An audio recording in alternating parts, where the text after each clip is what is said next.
Hey everyone, welcome to another LEGO Fan video. I'm your host LEGO Fan, and I do fun LEGO videos at about 10 subs video as well as cool Ben 10 videos. If you guys are new, please like, subscribe, and ring the bell to get notified of my next videos. And with that out of the way, let's get started. So we are still doing all the characters that appeared in Ultimate Alien Season 1, which is the Andromeda 5 arc. So, we got still a ton of characters, like holy cow. It's like they introduced one per episode, which technically is true, but that's with the Ultimate Aliens. The way I run this is like a quiz show. You got 10 seconds to guess which one of the characters said the line that I will be playing. I hope I have enough battery power. And with that out of the way, let's see who our first one up is. So, the first person up would be this character. Oh, hardly, my dear Ben Tennyson. I've got the Yeti's mind. Yeah, he really has let his guard down since the beginning. So, which one of these characters is that guy? 10 seconds, good luck.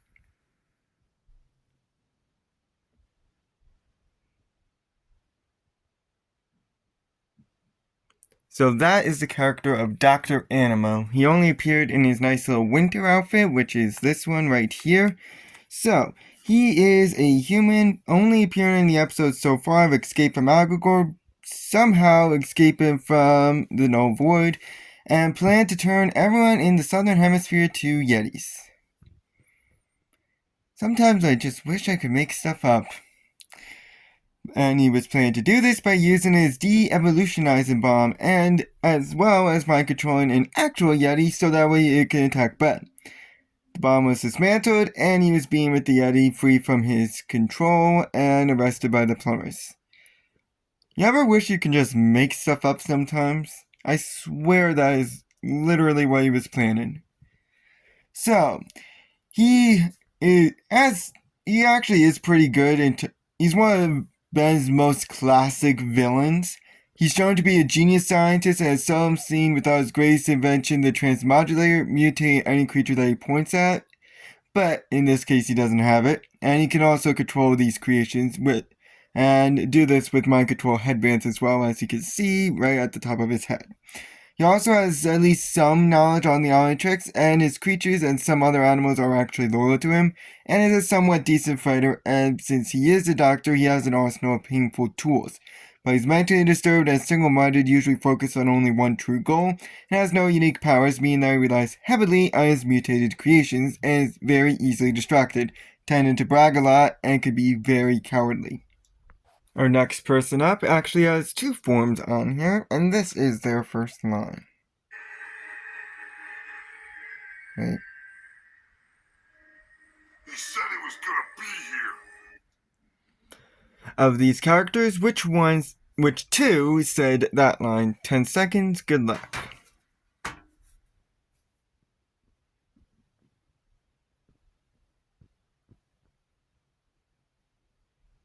So that is the character of Vulkanus, who has his unarmored form and his regular form. He is my least favorite of the recurring villains of Ben 10, but he does have at least some good qualities to him. So he is what's called a Detrovite, only appearing in the episode Him Where They Live, one of the main trio of the villains in the episode, in both Zombozo and Charmcaster. As you can tell, these first few episodes were not the best in Ben 10, but this one is actually one of my favorites. In destroying Ben 10, he failed and was frozen by Ultimate Big Chill by the end of the episode. Just imagine this guy with Charmcaster and Zombozo. Can you just picture this for 1 second and realize what a terrible idea this would be? So he's one of the big heads of the alien criminal underbelly on Earth and knows alien tech and how to use it. He also has a laser gun and a legally binding contract saying he can do whatever he wants to Earth. Technically that's been retconned, but I'm still gonna put it in. He also has his army of Pickaxe Aliens that he can summon when need be, and has an injection suit built into his suit if ever he gets in danger. He also could do a very big sonic clap and is incredibly strong and durable, as well as a pretty decent fighter, and actually owns his own spaceship, but he's not smart and his armor can easily freeze. He's also very useless without his armor and can be a bit cowardly. I mean, he definitely is useless without his arm, because, I mean, look at this guy. Next character up is going to have way more significance later on, and that's this one. You never met anyone like them before because they're not just black market lowlifes like you. They're plumbers. So, which one said that line? 10 seconds, good luck.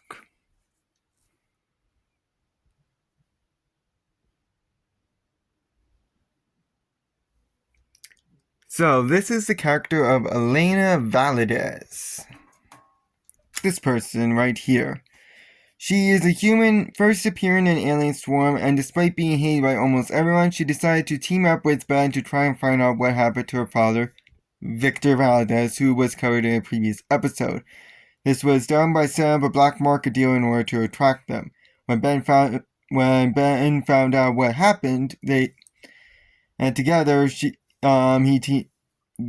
Ben and her teamed up to try and hunt down Victor Valadis, while the other team did it their own way. And they eventually found out together that it was all leading up to this nice little warehouse factory, and she helped in the final fight, holding off all the drones, and left with the rest of the gang at the end of the episode. She's gonna come back, unlike Victor. Well, actually, Victor does come back in his own little way. Anyway, she is a plumber's kid, with her father Victor being an actual plumber, so she has knowledge on them. She also owned a motorcycle, unfortunately got destroyed in the movie, and knows how to ride it. She can also be very stealthy and smart, and is a good fighter, which goes both for hand-to-hand and melee combat. She's also pretty good with computers, and is mentioned to be a great soccer player. But she has no unique abilities of her own, and it's hard to trust due to the amount of lying she often does. And she's also blacklisted by the plumbers, because she is related to because she's a Valadis. Don't put too much thought in that. They just explain it like that in the movie. I'm sorry I'm describing it in such a bad way. I just saw the reviews of Doctor Who episode 1 and 2, so I'm really in that mood right now. I apologize. I actually really love these episodes, to tell you the truth, though unfortunately the first few have their faults. The next character up is one that I thought I actually covered, and that would be this one. He's shelling out a cool million to bust open a safe. That's all anybody needs to know. With the one that just died in the explosion. So, which one of these characters said that line? 10 seconds, good luck.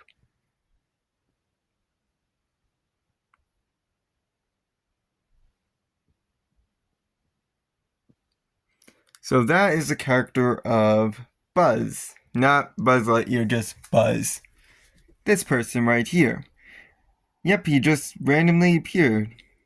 I kind of gave you that for free if you noticed that something changed. I thought I covered this person, but apparently I didn't. Now, there's not really much to say with this dude. He's a human only appearing in the episode to handle one of the 3 safecrackers, both of which were covered in previous episodes, different episodes, Surgeon and Hammer, who helped Pandora get out of his suit. When Pandora is freed, they were blasted back since they were no longer needed. So, his main gimmick is the fact that he has, a buzzsaw, which can tear through metal and mana easily. That buzzsaw. And he also has spare parts. He has spare saws if he ever needs them. He's also pretty agile as well. But he's a human, no unique abilities of his own. I can't believe I wasted paper for just this little tiny bit. Next character up is this one. Pandora! It's me. 10 seconds, good luck. It's not who you're thinking. We already covered them.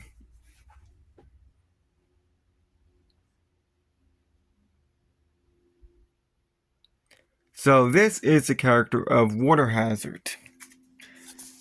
One of the less creative names of Ben 10's alien roster.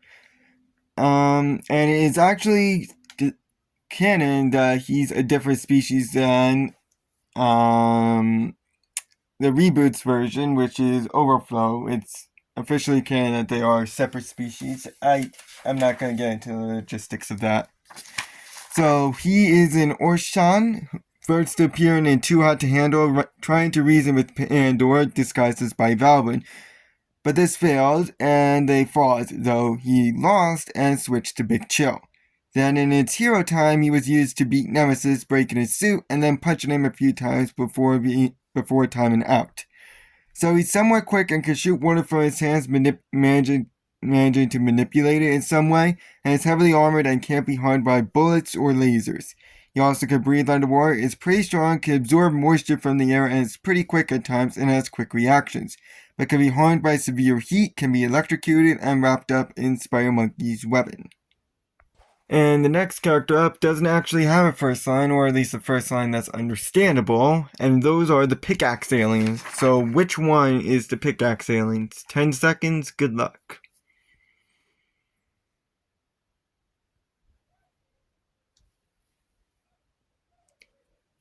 So that would be these guys right here.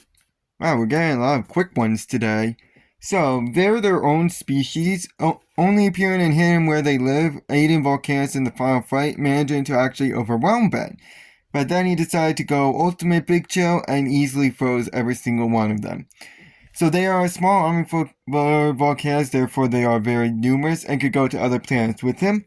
And as the name suggests, they have pickaxes. Some of these are electrified and are strong enough to break through mana. They are also very sharp and they might throw them as a last line of defense. Some of them also have mine carts in order to haul away goods and they are all loyal to Vulkanus. But they are weak on their own and are not very smart, as well as not very durable, and can be frozen pretty easily. Next character up has their first line of this, and it's hard to take it seriously. Of course I did. You're my girl. So, of these characters, which one said that line?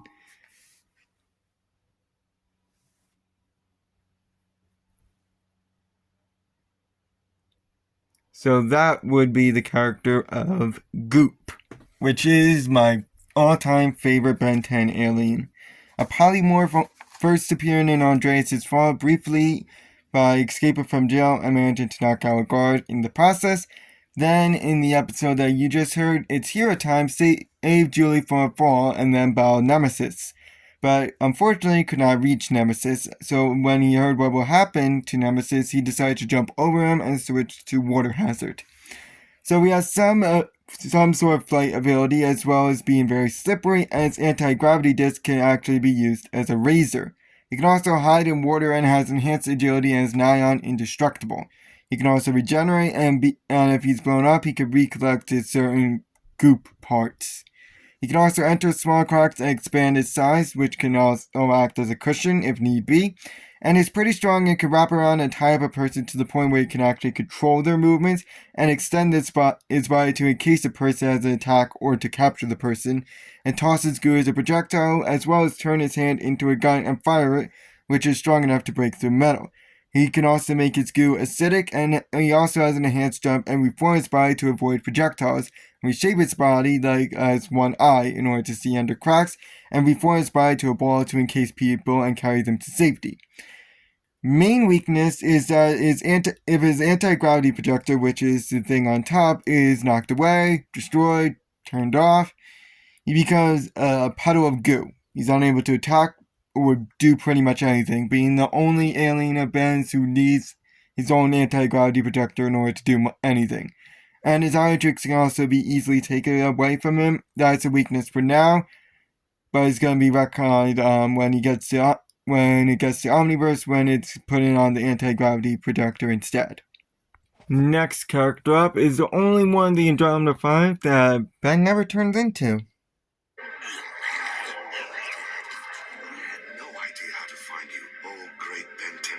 So I thought if I went on a rampage, the famous hero of Earth would eventually show up to stop me. And here you are. Which one of the characters said that line? 10 seconds, good luck.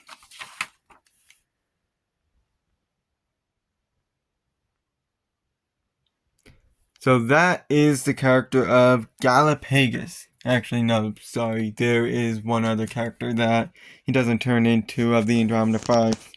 That being Pandora for obvious reasons. So he is what is called a genitalian aerial. Again, I'll probably mispronounce that. First appearing and escape from Agor, going on a rampage in his stage to attract Ben 10, and after a brief fight, he decided to tell his story, where he was captured by Agor like the other 5, and we actually got to see that on his home planet, and he eventually escaped and contacted Galil before being put back. Unfortunately, Galil was killed, and they all managed to escape once more, where he left in order to find Ben to help. Unfortunately, he was recaptured by Agor, who was disguised himself as a plumber. That's always fun. Then in Ultimate Agor, he was used by Agor to hold back Ben and his crew while he powered up his machine. He was one of the last people holding back Gwen until she ricocheted a man shot to his head, which destroyed his mind control, and disappeared at the end of the episode. So he's pretty strong and can fight if need be, and is pretty durable, and as he's able to tuck his body into a shell in order to make himself more durable. He can also make himself a propeller in order to create strong winds, which can counter Big Chill's attacks, as well as Ultimate Big Chill's attacks. And this wind can also come from the holes in his chest, though it's often been said that that might have been just an error on their part. He can also fly and has quick reactions and is highly intelligent, being a philosopher on his own planet, like most of the others, and he also has knowledge about the plumbers. But he is what is called a pacifist. He doesn't, that on his planet they are all peaceful, they don't have prisons, they don't have any fighting, it's just peace and harmony going around in fields debating philosophical topics. I would not like that planet for the philosophical topics. He also can be mind controlled and is not fast on land. He also can be contained in mana, can be frozen, and is also one of the few aliens that does not speak English, as you could tell by the first line, wherein for a brief time he sounded like. The next person up has their first line of this. Yeah, problem is Agrigor won't give up. He'll come after us. And So which one of the characters said that line? 10 seconds, good luck.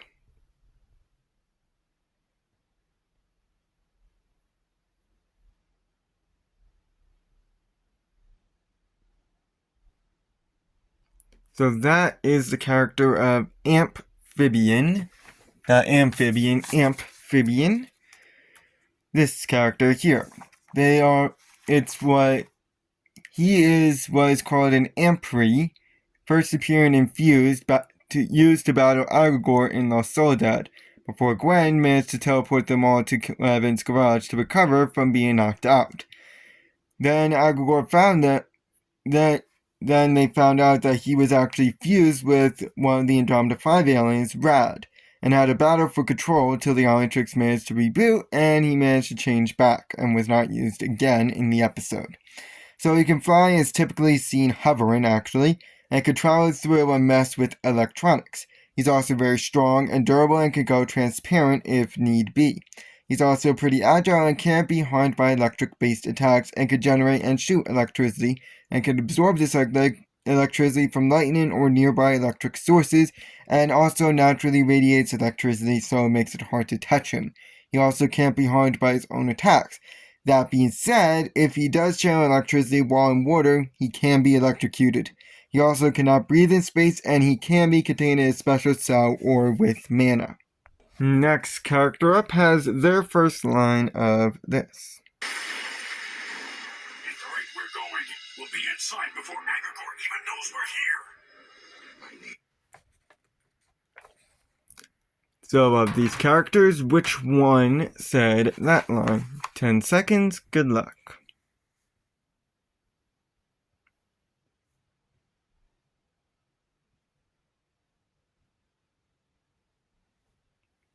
So that is the character of Ultimate Swampfire. This thing right here. It's an evolved methanocene first appearing in Ultimate Agrigor, used to enter La Soledad and battle the Agrigots, and later the Andromeda 5. Unfortunately, he was taken out by Rad and decided to switch to Nailmech in order to escape, and that's where the rest of the battle goes.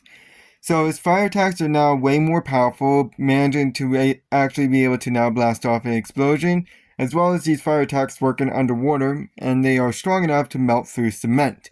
He also has some smoke flash bombs that he can throw, as well as regular bombs, and can breathe underwater to a certain degree. He can also grow vines on his body if need be. However, he can be electrocuted. I might go into 12 today, because, we're going through these fast. So, our next character up is this one. My apologies, Charmcaster. I'm usually quite punctual, but I got a bit caught up in my work. Good help is so hard to find, particularly if you carefully bury the remains. Nothing ominous about that. So, which one of these characters said that line? 10 seconds, good luck.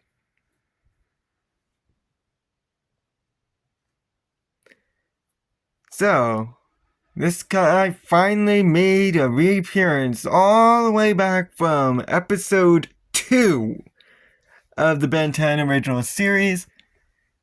Zombozo the Clown. He is a human, though it's often debated whether or not he might be an alien. First appearing and hit him where they live, hiring various Ben 10 villains like 7-7, and several others in order to rattle Ben and kidnap his mom so that way he can actually get rid of Ben. But he saw that it wasn't working, so he decided to work with Vulkanus and Charmcaster in order to kidnap Ben's mom, and managed to actually succeed in this. Before then, he was frightened away by Gwen's anodyte form when this all backfired. And it's not known what happens to him. Though he does make constant reappearances in Omniverse in a less than ideal state. I'm just gonna say that. So he has typical clown tricks that you see in everyday clowns with a kind of sinister twist, like a spray can of acid, jacks, a big hammer or mallet, an electric zapper, a hand extender, and streamers, to just name a few. He can also teleport by confetti as well as teleport others if need be. He's also pretty strong considering the fact that he can actually lift his hammer and makes traps throughout his carnival like laser guns. He's also very smart and is a very good strategist and is able to create his own illusions. And whilst he acts brave, he actually is truly easily frightened and is a pretty good jokester, not subtle and hiding at the least. So, I forgot to change my first line for this, so I had to hunt it down, and this is the first line for the last character that I'll cover for today. Nope. Strike two.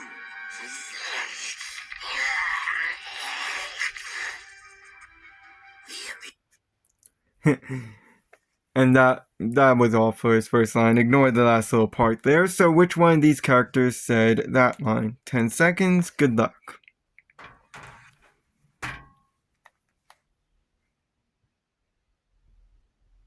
So, it's honestly kind of nice to see him, but I prefer his original appearance.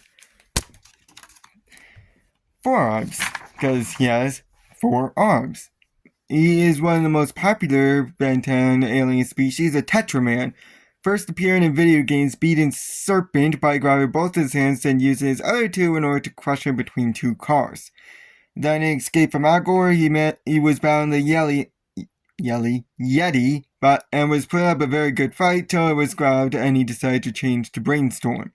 Then in its hero time, he was used to win the tug of war, at first using only 2 eyes, but when he was actually losing, he decided to use all 4 in order to win, and offered to help Nemesis out of the mud, but he refused. So, his main gimmick is the fact that he is super strong and has the ability to jump super high. He also has a super slam attack that could create a mini earthquake and can also bend metal in order to attack enemies, and there's also a sonic version of its club which is more devastating. He's also very durable, and with his strength and bulk he can burst through restraints pretty easily. He clearly also has 2 extra arms and has a speedy toss as well as quick reflexes as he was able to catch a missile. He also can climb vertically and create a sonic clap by clapping his 4 hands together. He can also be pretty fast at times and does not feel the cold, clearly because he was battling in the Arctic and he was wearing nothing but his tighty whities and bracelets. This is all his outfit. However, he can't breathe underwater and can't fit in tight spots like the rust bucket, for example. And there is a limit to his strength, and is weaker when he's sick, getting hives under his arm.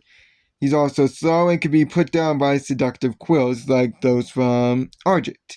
He also feels discomfort when swarmed by ants, and if he can't catch what he grabs, he will be dragged easily. That is all for today. Thank you guys for watching. Maybe next time we'll get to see our main antagonist, but for now, we'll have to find out in the next video. So long!